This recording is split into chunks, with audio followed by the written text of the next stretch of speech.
Hello, I'm very excited to be here today and to talk to you about fueling innovation with creativity.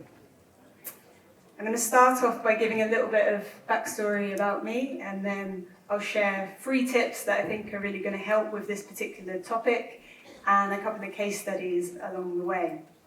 So this was me back in sixth form, my first big project, Leo the Lion, and soon after, that's what led me to go to Central St Martin's, and this is where I was sort of very traditionally trained in ideas and strategy.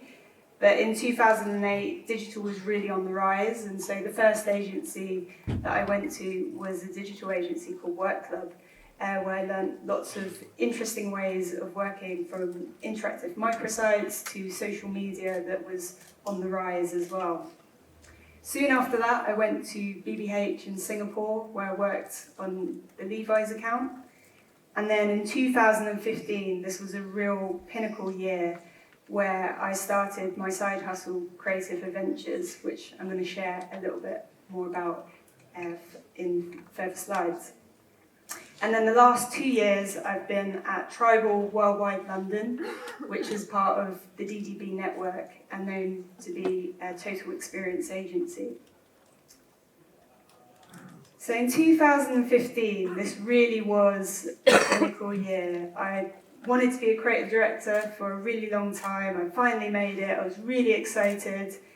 And I also realized that the advertising business model was broken.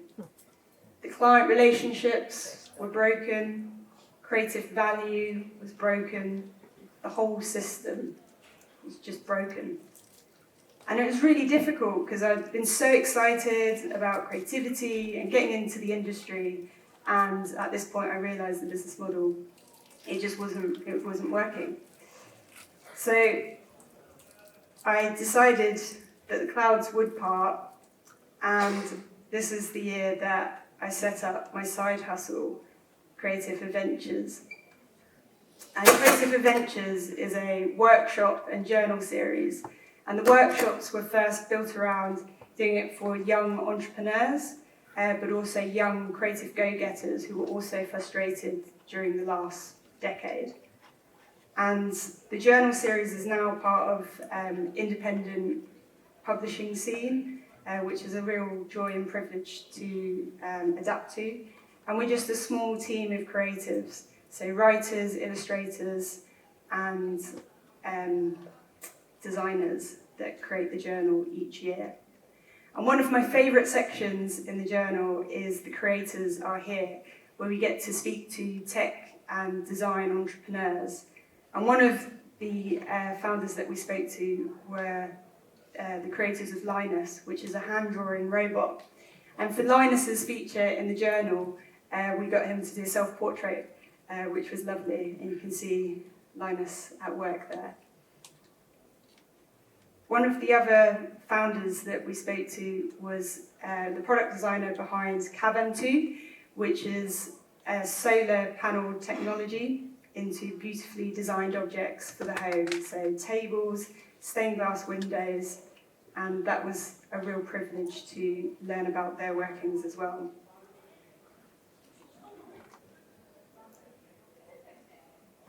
And we've spoken to a real mix of diverse founders, all brilliant modern founders that are inherently all about sustainability and doing things differently.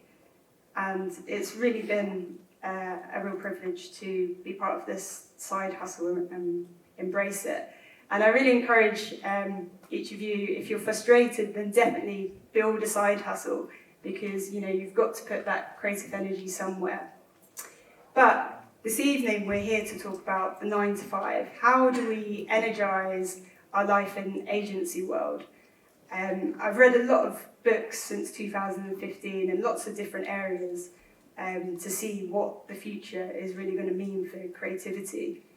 And one of the authors that, the books that I read, 21 Lessons from the 21st Century, he says this: jobs of the future will be research, creative engineering, and data analysis, which I'm sure after the inspiration that you've had here today, that it all feels very true. So the question is, what are we going to do about it, and how are we going to help to sort of make this shift? So I've got 3 tips that I think can really help us move in and change into this new era. The first one is adopting journaling again. So I think journaling has become a bit of a lost art for creatives and designers. One of the reasons I think journaling is really important at this particular time is because we're so short of time. We're living in an era with so many different distractions, and we really need to take our journaling more seriously again and build a methodology. And one system that I've started to use that I found really, really helpful, I'm going to share with you now, and it's called the bullet journal. Has anyone heard of the bullet journal? Okay, cool, yeah, a few people. So it was a designer in America who came up with this system, and the fundamentals to it is, in the first 4 pages, and I now do this on all my sketchbooks, is creating an index and numbering that and having the page title to each topic that you have per page. And then it works like a normal diary, so you have the month, you put the day and the date on one side, and quick notes for different events. And then you have your task list in different categories. And then you work through each week. And then at any point, you can break out and talk about a project, write through your ideas, or it could be a travel itinerary, whatever's happening at that particular time. And then you carry on through the different weeks. And then when you reach the next month, you go back to the month you've just had and make sure that you've done all those tasks. And if you haven't done any, you then move them forward. But those projects that you've documented throughout each of the months, you'll be able to find them much more quickly, and it makes you more accountable and productive. And things like reading lists, podcast lists, films, as creative people, we have all these different things floating around, and we often have them in our phones, in notes and things like that. But I think having it in one central manual for yourself, it really does help. And the benefits of journaling is actually huge, bringing back to pen to paper. It strengthens your IQ, it boosts your emotional intelligence, your memory, strengthens self-discipline, your communication skills, sparks your creativity, and it also helps with self-confidence and ideas. The second tip I wanted to talk about is collaboration, and I think this is really important in terms of fueling innovation. As creative people, many will identify as introverts. I did a survey last year actually amongst a group of different designers, creatives and creative leaders, and a report came back that 70% of them identify as introverts. And so more often than not, we'll say, just tell me what you want me to do. But we're living in a time where we really have to collaborate because there's so many different disciplines that have to play a part in getting creative and technology to really work well together. And at Tribal, we've really changed the agency to have these different mixes of disciplines, from business consultancy, Spark, which is our innovation arm. Oh, that didn't play, but data science, design thinking, creative, motion graphics, tech engineering, strategy. And so if your agency isn't structured quite like this just yet, I would say if you're setting up a collaboration, the most important people to have in the room to begin with is having someone from tech engineering, customer experience, a design thinker and a creative, and really just try and be present and do something different. And a lot of these projects at the moment do tend to have to be proactive, we've found. And with one of our main clients at Tribal, Skoda, we were asked by our clients to come up with an innovation idea a few months ago. And what we felt was the right thing to do was look at the particular problem that they were having, and that was getting people into retailers, and they were feeling uncomfortable with dealerships. So what we decided to do was create an app and a platform where existing customers could work with people who didn't know anything about the brand, and you could go to them and seek information or a bit of advice around the cars. So I'm just going to play you the case study for this.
So this is something that we're hoping to launch next year for the client, and like I said, just a proactive idea that we came up with together.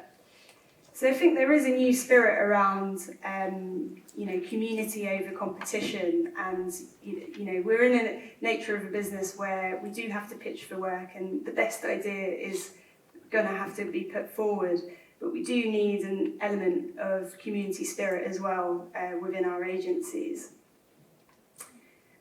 And as well as the agencies, another part I think is really important is working with other agencies. So if you're working on a big global client, which I'm sure many of you are at the moment, there are often situations where you're having to work with a data-led agency or different comms agencies, and that can be really hard, and it's difficult to always stay completely on top of it and engaged. But with Skoda, we've worked a system that works quite well now, and we did a big brand campaign at the beginning of the year where we launched a project called I Gotta Be Me, which follows on from Skoda's Driven by Something Different campaign. And what we did was we selected 5 different artists from 5 different genres of music and matched them with each of the cars from the range. So I'm just going to play you a little clip which explains the campaign a little bit more.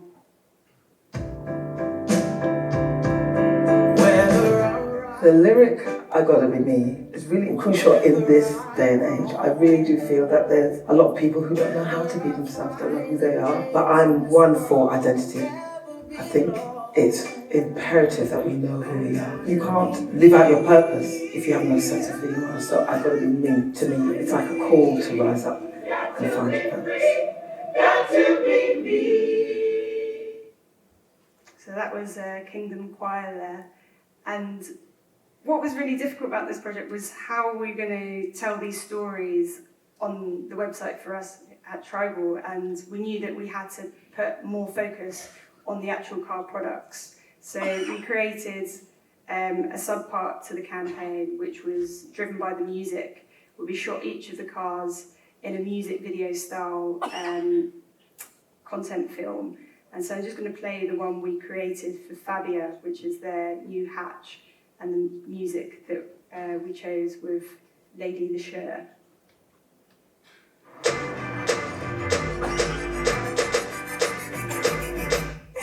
I'm the answer, no second guesses. I wear what I want, I barely wear dresses. I've been doing this way before adolescence. I turned all my laws into yeses.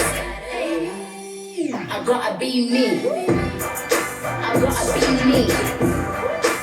Daring to try to do it or die. I gotta be me, yo. So that's a little bit about content. The third tip that I wanted to talk about is creatives using their instincts.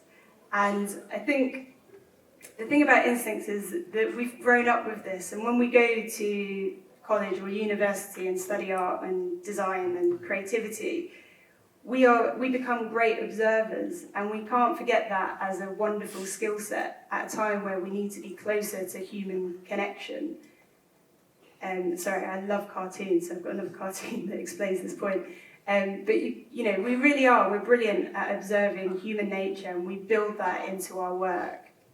And I feel so passionate about this topic that I've even written articles about the creative instinct for client platforms so that they can understand a little bit more how we operate, because we are different to other departments. And the next video that I'm about to play is an example where Sony came to us a couple of years ago, and they wanted to launch their new headphones, which are noise cancelling. And there's a lot of different technology in that needed to come out, but also Sony is a lifestyle brand, so we wanted it to feel really human, and so we had to really, use a bit of instinct to make that happen.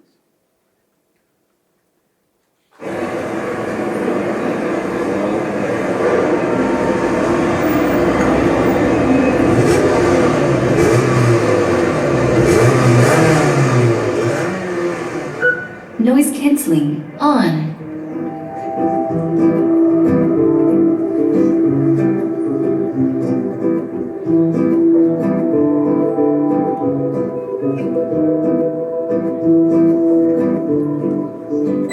Give that, please.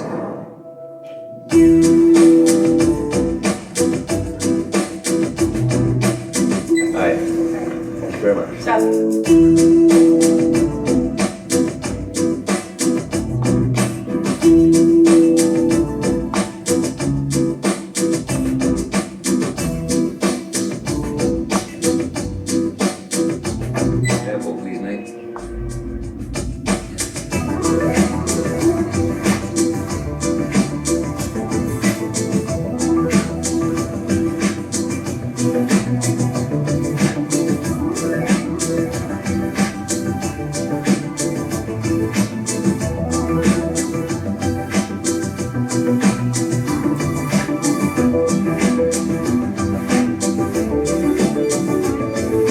Ambient sound, voice.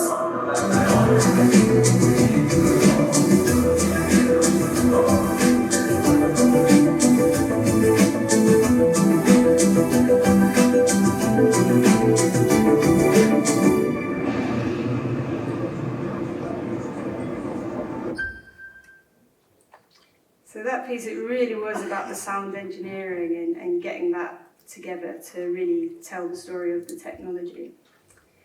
And I think in the last decade, one person who's done a great job at inspiring creativity and technology and pushing those things together is Christopher Bailey, who was the CCO of Burberry. And when it comes to instincts, he says that it's really important to be disruptive and do things that actually are a little bit scary and bold. And on Regent Street in London, he took over an old abandoned theatre and turned it into this wonderful flagship store, and kept all the wonderful, the staircasing and the elements to it that felt like it restored its heritage, but also injected this massive screen, so when they had artists come play exclusive gigs, they had a wonderful setting for it. He also introduced magic mirrors, which people could go up to, and when they wore a trench coat, they would see it down the runway, as well as items that had RFID tagging. So really wonderful use of creativity and tech. And I was lucky enough to freelance at Burberry during 2013 and caught the autumn-winter collection. This is a little snippet from it. So we were all back at the headquarters, and we were very excited to see this, and then suddenly the back walls opened and Tom O'Dell was there by a grand piano, and there was an orchestra, a gospel choir.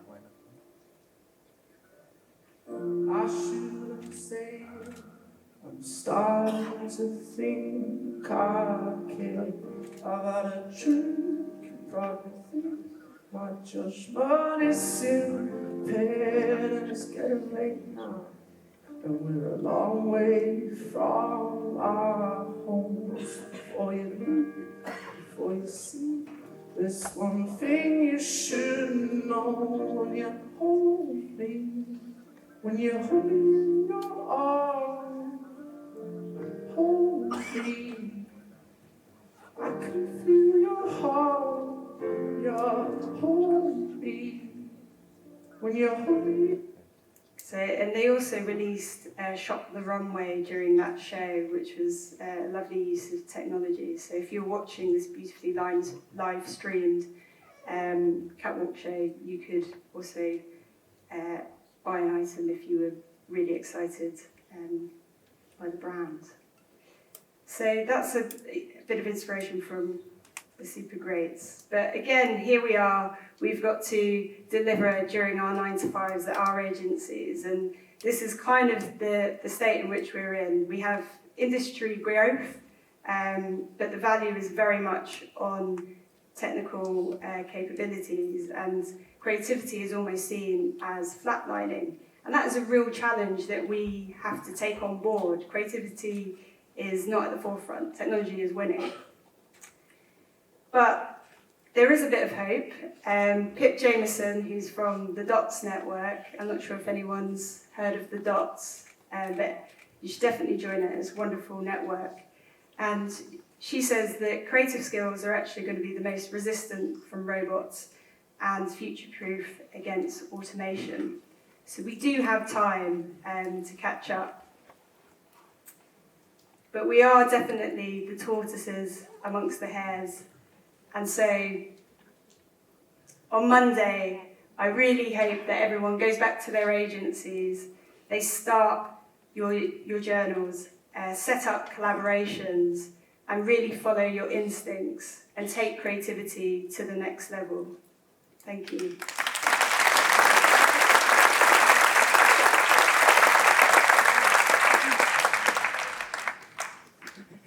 Thank you, Jade. Thank you, Jade. That was very interesting. And I really liked beautiful. Yeah, your work is amazing. Thank you. So we can have Would you like to have a seat? Okay. We have a nice question here from the audience. So they are asking, you started your career as a graphic designer and now you are a creative director. Yes. So they're curious to learn what are the steps, what are the thoughts if you go back and see what was your path.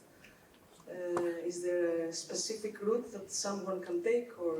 Yeah, that's an interesting question. I think every path is a little bit different, but I think what really helped me is having mentors along the way. So knowing someone that you sort of think, okay, I can identify, I like their type of work or their methodology, and then just kind of doing your best in that way to kind of reach those levels. And I think I always try to do at least 2 great pieces of work a year. I still do aim to do that. Hopefully you can do more, but I think if you're at least in 2 projects a year that you really, really love, you're only going to get better and better and closer to that level of...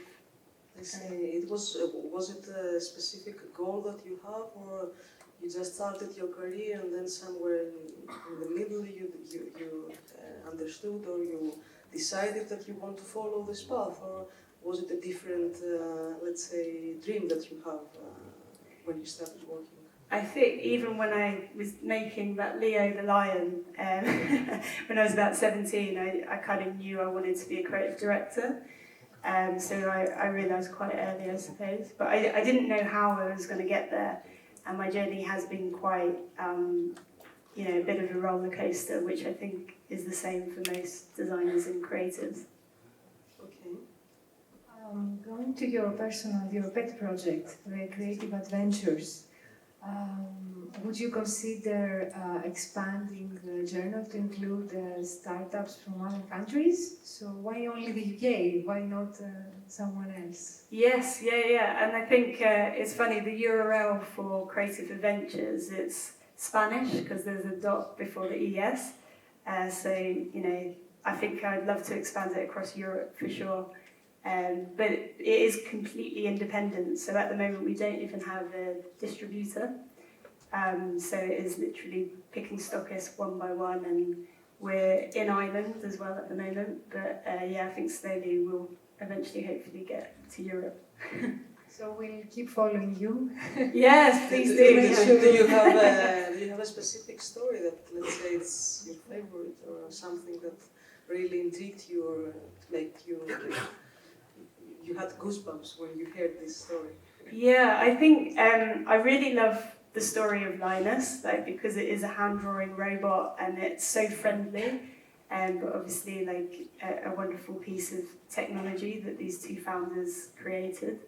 But then one of the first stories that I heard about was Reed Health, and Camilla Barnard. She set up this cereal in her kitchen. And when she was telling me about how she created it, she said the first batch, it took 26 ingredients. And I just thought, wow, like, can you imagine at Kellogg's if you turned to them like, oh, I've got a new cereal, it's going to be 26. They would just be like, no way. But these founders, like, you know, she really wanted it to be super healthy and super tasty.